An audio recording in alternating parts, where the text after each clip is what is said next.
সাধাৰণ ঘৰৰ সাধাৰণ প্ৰাৰ্থী হ'ব। তাতে আমাৰ হিতেন গোস্বামী ডাঙৰীয়াই প্ৰাৰ্থিত্ব বিচাৰিছে, সিদ্ধাৰ্থ অংকুৰ বৰুৱা আছে, আমাৰ ডাঙৰ নেতা ৰাণা গোস্বামী আছে, আমাৰ শান্তনু পূজাৰী আছে, ঈশ্বৰ প্ৰসন্ন আছে। এইবিলাকৰ দেউতাক মাকৰ নামটো কোনেও নাজানে, নে জানে আপোনালোকে এওঁলোকৰ দেউতাক মাকৰ? গতিকে যাৰ দেউতাক মাকৰ নাম আমি নাজানো কিন্তু তেওঁলোক সন্মানীয়, তেনেকুৱা হয়তো আপোনালোকে নাম জনাজনতকৈ তেওঁ বেছি সন্মানীয়, তেনেকুৱা ব্যক্তি এজনেই প্ৰতিদ্বন্দ্বিতা কৰিব।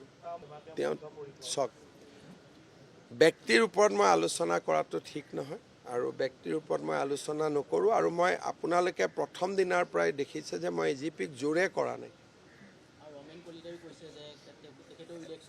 ডেফিনেটলি কোনোবা যদি ইলেকশ্যন খেলা মানুহ আছিলে তেওঁতো ইলেকশ্যন খেলিব বিচাৰিব। এটা নতুনত্ব কি আছে? ক্ৰিকেট প্লেয়াৰে যদি ক্ৰিকেট নেখেলে, ৰাজনীতি কৰা মানুহে যদি ইলেকশ্যন নেখেলে, ছুইমাৰে যদি ছুইম নকৰে, ৰানাৰে যদি নদৌৰে, কেনেকৈ হ'ব?